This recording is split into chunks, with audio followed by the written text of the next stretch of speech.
So hello and welcome to the staff discussion for the Black Lives Matter series. This discussion is for Akata Witch by Nnedi Okorafor.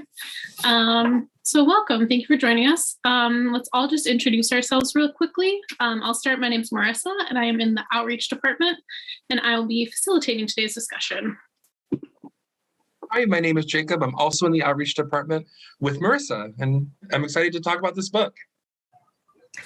I'm going to throw myself in there. My name is Beth. I am also in the outreach department. I'm Elizabeth. Elizabeth Smith, since there are two Elizabeths here. And I work in the archives department. And I'm really excited to talk about this book today. I am the other Elizabeth, Elizabeth W. And I am a librarian at AADL. And yeah, looking forward to hearing what everyone thought of Akata Witch. Hi, I'm Alex, and I'm in the youth department with Elizabeth, and as you'll soon see, also with Lucy. And I'm Lucy, and I'm also in the youth department. Yay.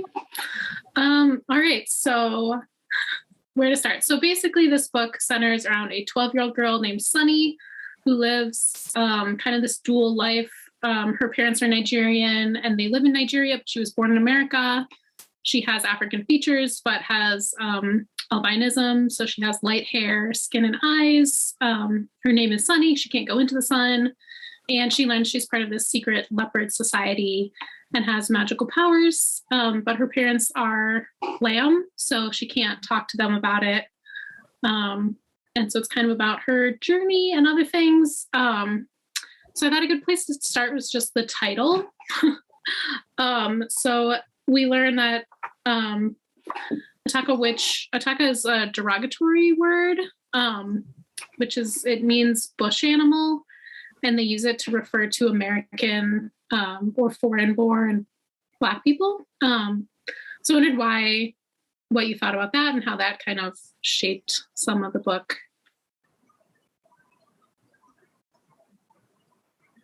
Well, Sunny endures kind of a lot of bullying, I feel like, both because, well, for a variety of reasons. Her condition makes her look quite different from most other people. Also, she's does very well in school, which maybe isn't always particularly like celebrated among 12-year-olds. And then as she realizes she's a leopard person, you know, has some traits that she, you know, that relate to that. And I thought it was cool how how the author kind of made in the title, like derogatory term, stand for kind of courage and strength. So I liked that. As I read through the book and realized what the title meant more, thought that was a cool move by the author.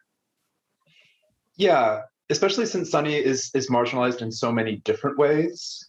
You know, not only is she foreign-born, she's also an albino and also female in a household that really privileges maleness. You know, and it's just all these things heaped on top of each other. And so much about the book is finding strength in who you are and in what other people perceive to be weaknesses.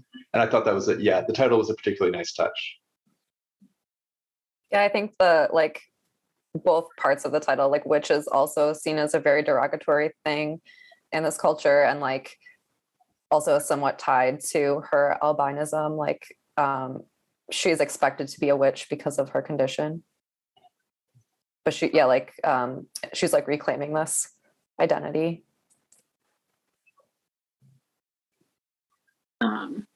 Which in part of her identity is her disability and how that's portrayed, which, and I say disability just because that's sort of how it was being framed online in different discussions by different people in the disability community and people in the albino community.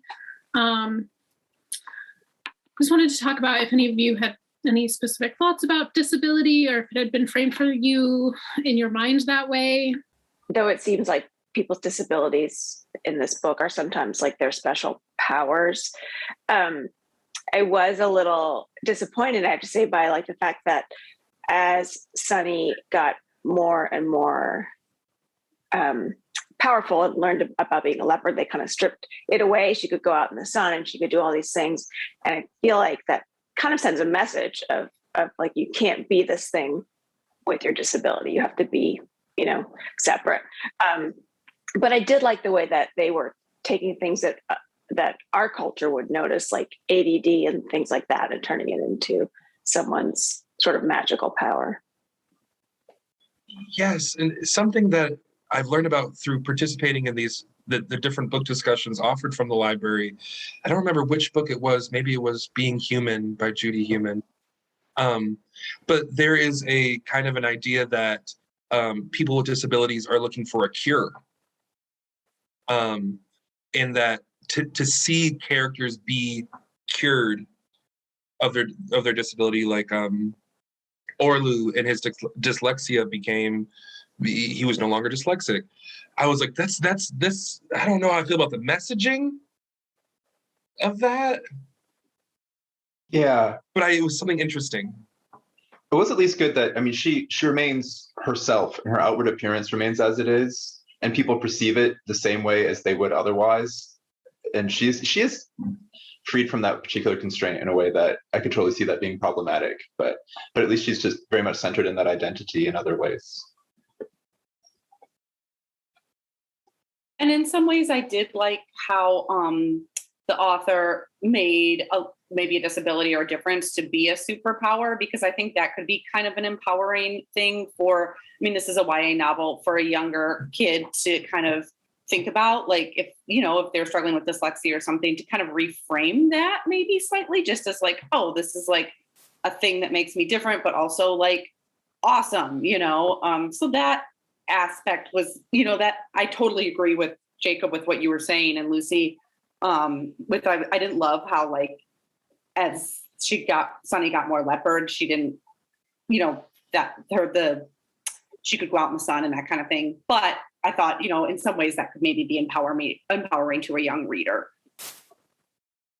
I also, with her soccer abilities, and she hadn't been given the opportunity to perform and play, and she knew she was good. So I feel like it was helpful to move the story along,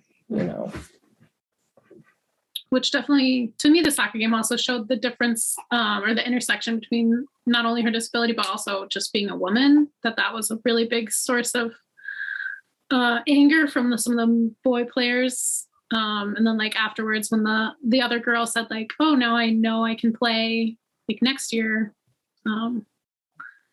This book definitely has a lot to say about in terms of representation. Like, that was very explicit, but also that it focuses on someone from such an underrepresented part of Nigeria, not only just Nigeria in general, women, being feminine presenting person, having a disability. It felt so important, especially for young readers, to see themselves in parts of the story. I was going to say, throughout the story, I did find myself very bothered by the sexism that was very present in her family, and also in, like, with her relationships with friends. And I felt like part of that is perhaps a cultural thing, but also I felt like that never got resolved. And that just like bothered, like at the end, not to give too much away, but like her dad and brothers still kind of like treat her like crap. And like, that just made me really sad. And it felt like, it seemed like she had, like, her only recourse was like, well, I'm a leopard, so like I have that. But I was like, but that's still like really sad. And like, your family is not good to you. And that just really like bothered me throughout the book. Yeah, I think that was important, as to show the kind of culture that it is. And that's not unusual in a lot of parts of the US too. It also draws this very strong contrast to leopard society, where gender is just not an issue in that way. Yeah, that's true. I'm muted. I was going to say, I noticed there was like one section that they were saying the teacher was telling them that like men are better at this one thing than women are. And I was like, that's interesting. That's weird. Because it seems like overall, like it was kind of refuting this like binarism. And then I don't know if it's the teacher's wrong or if that's really like a message that the author's trying to say is like men and women are different from each other. But I thought that was weird. And I thought there were a couple parts that stood out to me as ableist. Like the whole narrative of like overcoming a disability and becoming like as part of your character development. And then there was another part where I think it was another teacher said something like you're deaf, dumb, and blind or something. And I was like, oh, I don't know where that came in there, but just some things I noticed. Yeah, there were definitely some problematic moments, to say the least. Which, and for context, I wanted to say that so the author, Nnedi Okorafor, she's a Black woman. She's Nigerian, kind of similar to Sunny. She grew up in the U.S. in Ohio, and she has scoliosis. And when she was 13, she was diagnosed with scoliosis. And then at age 19, she had a spinal fusion surgery to straighten and fuse parts of her spine. And during that surgery, she had a really rare complication, which left her paralyzed from the waist down. And she had to kind of relearn how to walk. And so she can walk somewhat now, but has a hard time still with like balance and certain things. But in interviews, she's been pretty open about how she used to be this like athlete. She loved sports and running and stuff. So I'm sure that like her personal experience obviously colored this a lot. But because one of the other critiques I heard about this was from a few different bloggers who also have albinism. And their main critique was that it sort of used this disability, but it didn't show the full spectrum of it, because it affects your eyes as well. And most people with the condition have some kind of reduced vision or impaired vision, or even end up going completely blind. And that never really came up. Which in a way I thought was really interesting, kind of reversal of standards that usually like white skin and especially like light skin is usually like higher or more praised. But in this case, it's like very much rejected. And at one point she's like dismissed, that they think that she's just white. Partially, I think from her accent too, they mentioned, but like when she was being bullied, it came up a few times.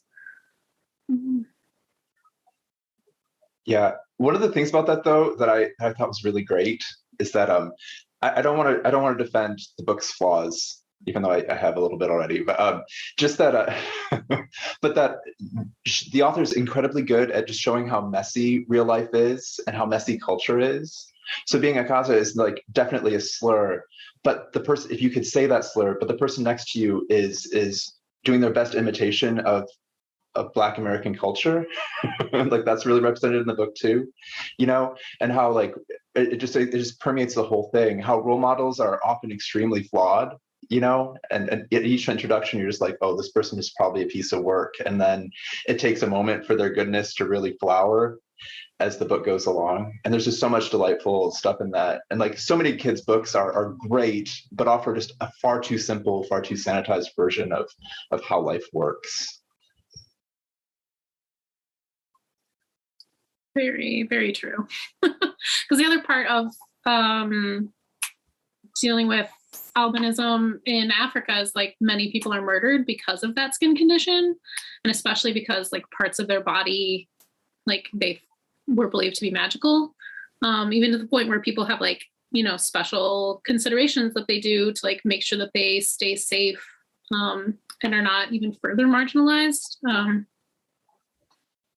But yeah, it's definitely complicated. And I think it's so interesting to think about too, like her own personal journey with disability.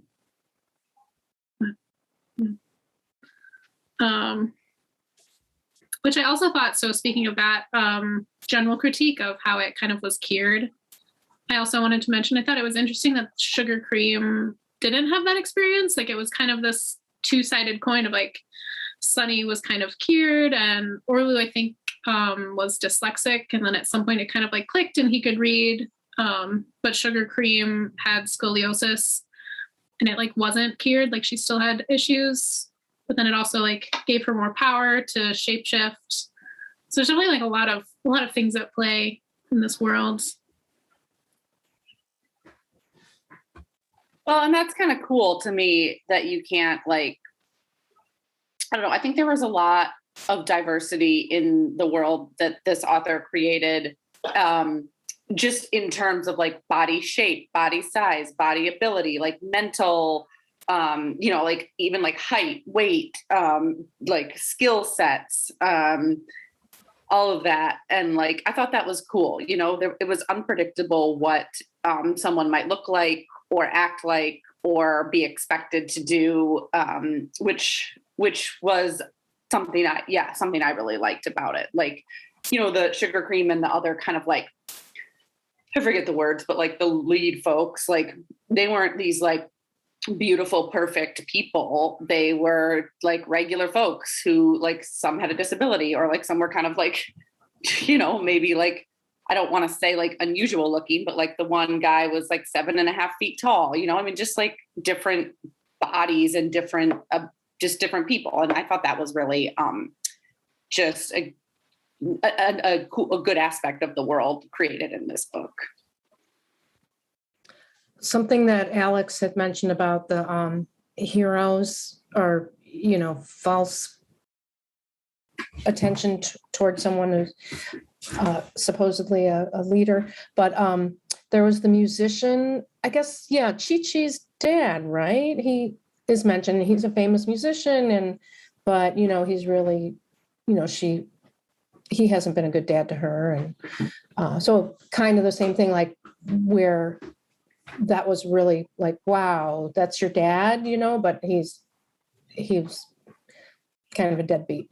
As absent as you could possibly be. Yes. Yeah. Just thought of it. Yeah, there seemed to be a theme of dads, which like Elizabeth mentioned earlier, like how Sunny's dad really seemed to just kind of hate her, which was really hard to read, which is almost worse than being absent. Yeah, they were not nice. I wonder what kind of relationship the author has with her dad. If they're, I don't know. The arc the mom takes is really fun though, where, you know, she's like strict disciplinarian and just seems like the absolute opposite of fun. And then, you know, she definitely flowers as the book goes along. Mm-hmm. And her motives are obscure at first and they become very clear at the end in a really, really delightful way. You know, there's just a lot of love right there. And the tension that's created by, she can't tell her mom about her being a leopard. She physically cannot. But through that, they still find a loving relationship. And I was like, that's something. And the mom kind of knows and is willfully demonstrating like a blindness to it. Like she just pretends not to see, which is a thing moms totally do. I've witnessed it happen sometimes with my mom, more often with my friends' moms when we were being naughty. I don't think I've ever once seen that in a children's book. And I thought that was just delightful. Yeah. Because she trusts her daughter, ultimately. Yeah. Yeah, I really loved how they figured out a way to talk around it. Like, yeah, I always knew that my mom was different. And so I know that you're different. It's just, yeah, a really nice special connection that they still managed to have without actually talking about it.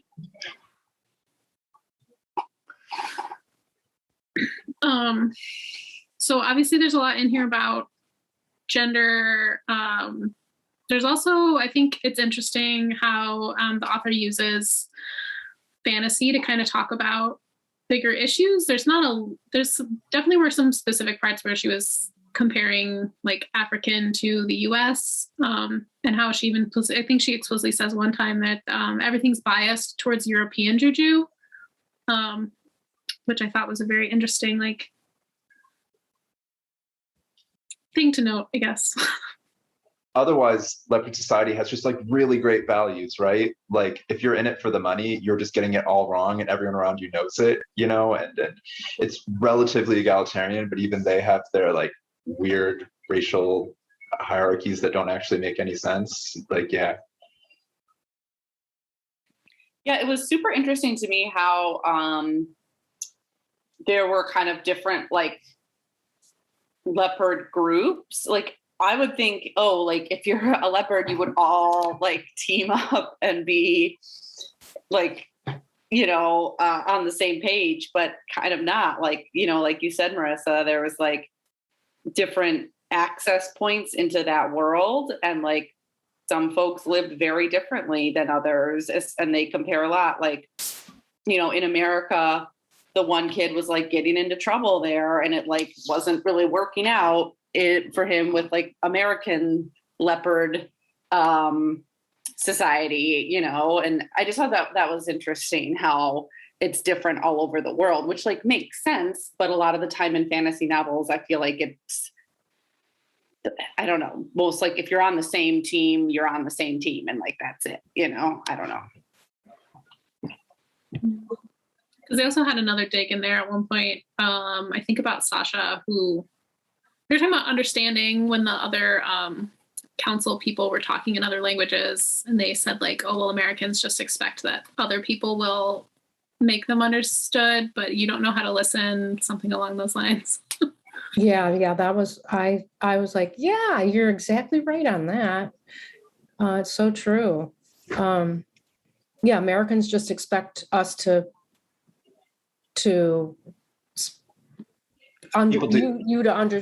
need to understand us, but we don't have, however you said it, but yeah, that we expect people to deal with us on our terms. Yeah. Rude. And they also talk about how later in the book how it's the United States that has really helped Black Hat become wealthy, and then they sort of equate like Sasha's anger with coming from the US because there's all these small indignities, and just it's an angry place. So I thought that was another interesting dig, but also like really aligns with sort of what the US does, which is bolster up perhaps but not always the best people. Yeah, the oil industry in Nigeria has like about as bad a track record as you can have with environmental safety. And they're all in southern Nigeria. I mean, they're not in the Delta, so they're not like right where the oil is spilling, but they would be very aware of how toxic that stuff can be.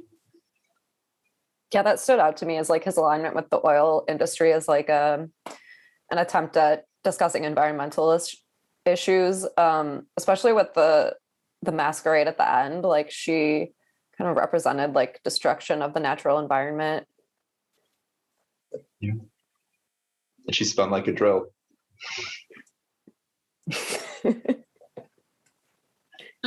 Speaking of the finale, so how did you guys think about the final showdown?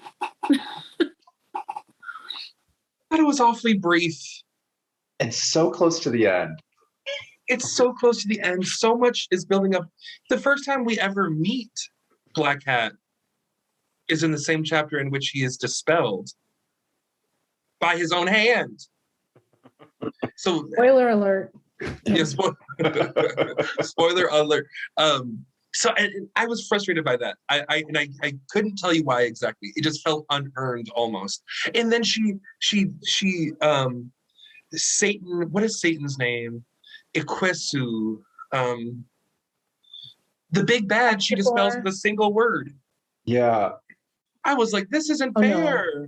And the book, I guess, so I did a little bit of digging when I came across that just to see what that character was. I didn't find much, but everything I found said that that spiritual entity was way more neutral in Nigerian culture until Christian missionaries started to get to work, and that's where the connection to Satan happened.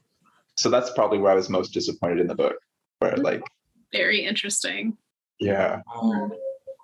Yeah, I was really disappointed in how brief and like I hate to say, but like easy-ish it seemed.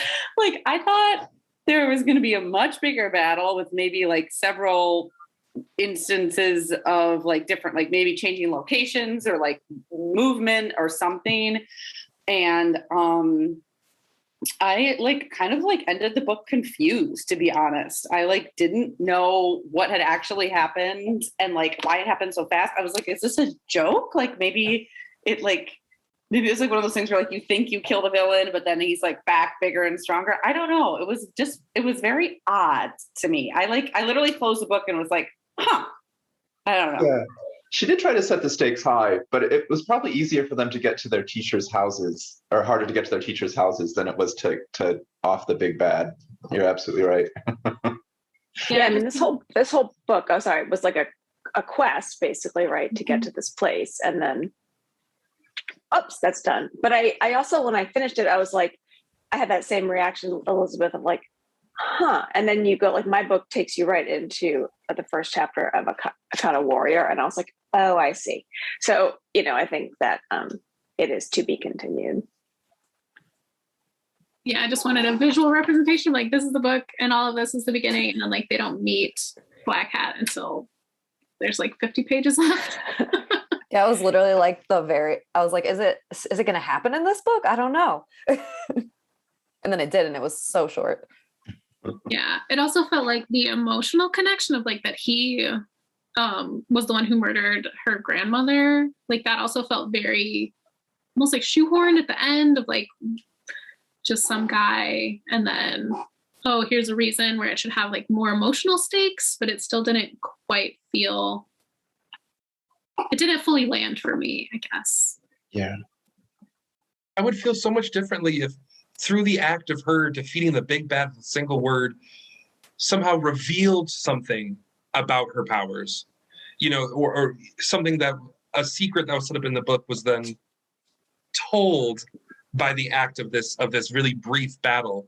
But I also kind of got the feeling that the editors were like, okay, wrap it up at 350 pages. And like, which is like a young adult thing. I love this book so much, and I'm so excited to see what happens in book 2. But she's got some splaining to do. Yeah, I was so in love with the world creation that she did, and I'm not an expert in West African spiritual beliefs or anything like that, but it did seem like, as best I could tell, pretty faithful, like adaptation to suit the purposes of the book. And like last night, my neighbor asked me what I was reading, and I was like, it's Harry Potter, but it's set in Nigeria. But don't let that stop you. That does not begin to describe how wonderful this book is, in spite of the flaws that we've just discussed. It's just totally worth reading.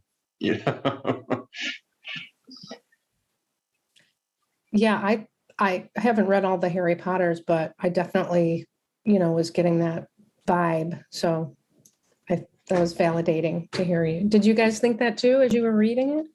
I did, yeah. It was very similar. Okay. I just saw that in a lot of reviews of it. Like, but then the reviews would also say, don't fall into the trap of thinking that this is the Nigerian Harry Potter. So it's kind of like what you're saying, Alex, but it is, but it's not. So yeah. I felt that like definite, like I can see the relation, but I can also see the differences. And like, I feel like it's a bit more rich in terms of like commenting on our actual reality. Yeah, good point. Mm-hmm. Something I loved about it is when they first go to Leopard Knox, I was like, this is like Diagon Alley. And then literally the next sentence, she was like, and just to be clear, this is all African. None of this looks European. Everything here looks African. Like literally as the thought came in my head. And it was just like, thank you for that clarification. Like now I know. Yeah, and darker too, right? Because you could just be eating your lunch, and then all of a sudden, this horrible beast made out of hair and teeth, and God knows what else will just explode on top of you. Everyone's like, "Oh, that happens." By the way, we're going to send you on a mission that we won't do ourselves, and you might die. They're 12 years old on this deathly mission, smoking cigs, like solving a child. This Black Cat killed 17 children. I was like, there's the dark, how do I put this? It's not that there's dark themes in the book, but I guess there are.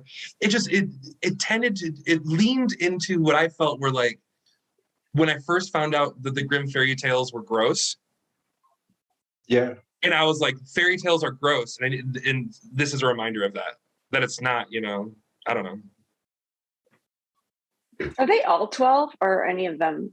I think So some of them were 14. Yeah. Yeah. I mean, I kept forgetting they were even that age, especially when they start to like, not that 12-year-olds can't do this, but that there was very much this pairing off, between the four of them. And I just kept forgetting they were, well, she was 12. Yeah.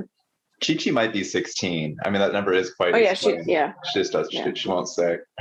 Is Chi-Chi like an ancient spirit reborn? Why don't we know Chi-Chi's age? But every other chapter, it's like, just to remind you guys, we don't know Chi-Chi's age. Right. It has to pay off. It has to pay off. If it doesn't, I'll scream. I'm sure it does, because like her mom is whatever, a queen. Oh yeah, and she was royalty. Whatever that. Yeah. Didn't she say she was ageless? I feel like that was part of. Yeah. Well, definitely secretive. Like those nymph priestesses apparently don't share. Yeah. But was anybody else like slightly uncomfortable when they kind of paired off? Yeah. Yeah, that's a little weird. I'd already been a little uncomfortable just because the sheer amount of corporal punishment in the book. Mm-hmm. But yeah, that's definitely an environment that she creates where kids grow up fast. Yeah, it also seemed like well, maybe not, because the four of them go through this perilous thing together. So maybe there's this natural reaction to feel close to someone in that way. But it did seem a little bit convenient, that like you have these just totally heteronormative little breaks between the two groups. Yeah, I definitely wondered about that, because at one point I thought maybe there were going to be some queer characters, and then I was like, oh, no, zero. Okay. Especially when the world is so rife with metaphors for queerness. Yeah. I'm like, you're winking at me and you're hinting at me, and then you're making 12-year-olds kiss. Like, it's just not. And there was no point for it plot-wise. It didn't add anything to it. Right. But I will say Chi-Chi and Sasha, I see how they kind of got together, because they both have a troublemaker's mind and see the world through the same window. I said, that couple makes sense. But then to make it flirty and romantic between Orlu and Sunny, I was like, leave that alone. Yeah. In some ways it like made sense. But then I'm like, well, but I'm an adult and these are literally 12-year-olds. So I don't know. It's like part of my practical personality. I'm like, children are children. And like, they're so sure your first love, all of that. But like, is this just setting up maybe future drama of them breaking up or not? I don't know. I did kind of like that it showed the perils of just like an offhanded comment that you could say to a boy at about the age of puberty that can have like knock-on effects. Like, oh, now he's got a crush. Oh my gosh, Well, I do feel like this is a YA book, and I think there is sometimes pressure on YA authors to put in some romance, even if it's small, just because, frankly, like a lot of teens like that aspect of books. I remember liking that when I was a teen. So I almost wondered if it was just like, it didn't seem to like fit super well because it was almost out of like either a publisher request or like the author being like, well, I should probably like put something along these lines in there just as like a little background story to kind of appeal to like YA, that's kind of what I thought when it started happening. I was like, I was wondering if there was going to be like, yeah. Because we do have it in our teen section, and this isn't for the little guys. Yeah.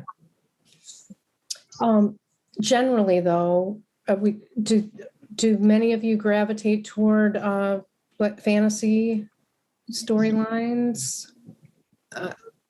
Is that something you tend to read? I feel like I used to read a lot of it, and then I started reading more like nonfiction and then like more reality-based fiction as I got older. But when I was younger, I was super into fantasy. So I could see this as something like I liked it as an adult, but like as a teenager, I probably would have been super into it, or like a young teenager. I would recommend it though for reading, especially the Nigerian aspect of things, and just different culture, different magic or juju, or it was cool. Well, youth fantasy in general, I feel like a lot of adult fantasy is written for like hardcore connoisseurs, and like I like fantasy, I like no lie, but some of that stuff is just like, whoa, this is a lot of elves and swords, you know, and like part of what makes YA fantasy so great is that it's a little bit broader in its appeal. Yeah.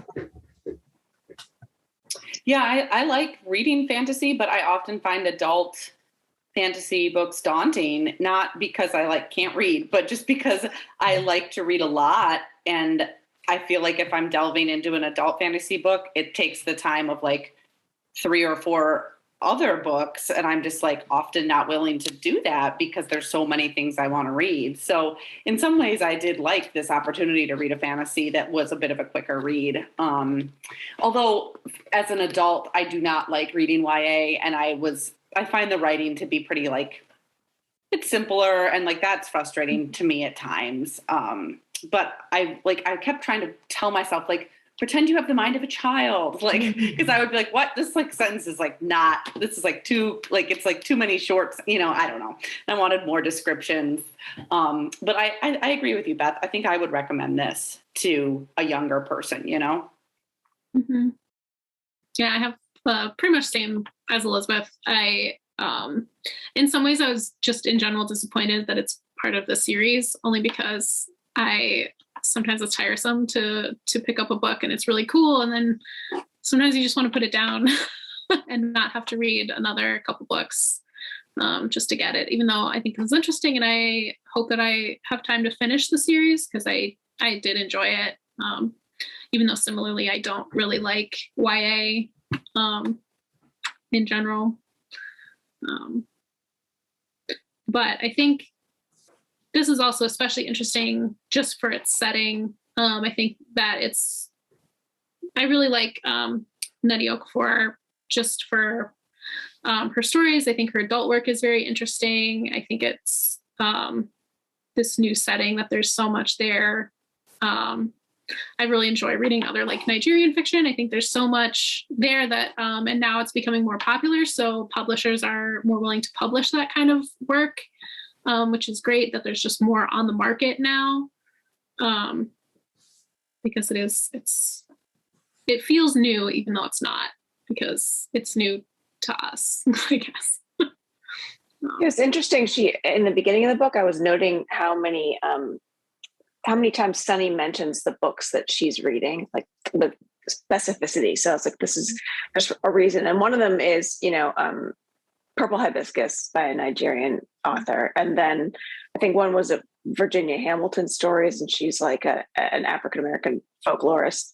And then there's The Witches by Roald Dahl. So that fitting in with the title and the idea of witches, it's kind of interesting. Mm-hmm. And I agree, Marissa, too. I think just for the setting and the kind of look into Nigerian culture and religion, this book is worth picking up, regardless of whether you like fantasy or like YA. At least for me, I was just really glad that I had the experience of reading it and learning a little bit more about some of those things that, I haven't really had the chance to explore, and especially kind of because it was written from a child's perspective, and Sunny was learning things too. That was very accessible to me to be learning with her about the world that Okorafor created. I would love to see this come out as a film or storyline. Yeah, I think it'd be cool for just for people to see themselves. In my head, Anatov looks just like Idris Elba, and I'd be so disappointed if they cast anybody else. Who did you think was? Anatov, their main teacher. Anatov, yeah. I was kind of picturing him too. Stringer Bell. Oh my gosh, yeah. Something else that I really appreciated about this book is that the sheer amount of imagination that it forced me to have I was put in a position to imagine things that I normally wouldn't. And I think that imagination in general is something that is just so not valued. It's like I'm thinking about the ghost hoppers, and I'm thinking about the bush souls in the swarm of bats, and I felt like my imagination was getting I was exercising my imagination. Yeah. Not exorcising like a demon, but like a person who runs. Calisthenics. Yeah, I liked the little creatures that would build the art. Yeah, the wasp. That's what I was gonna say. Those Yeah, were and fun. it demanded praise. I love that.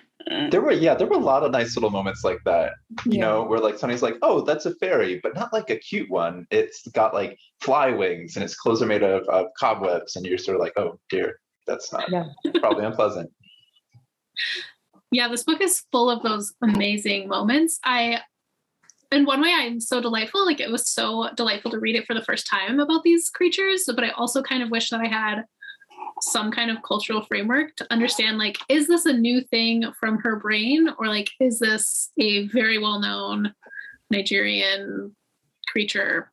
Yeah, I was having that experience too. Like, things I'm like, is this something she made up, or is it something established? And it's hard to tell as an American, which I think is important as a reader to like know your own limitations and be aware that you're coming from this culture. So you might have to do extra work to understand what you're reading.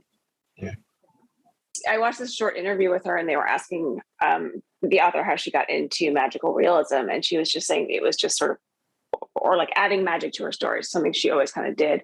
And she's thinking back to her very first story, which was a true story, something that had happened to her and I think her sister.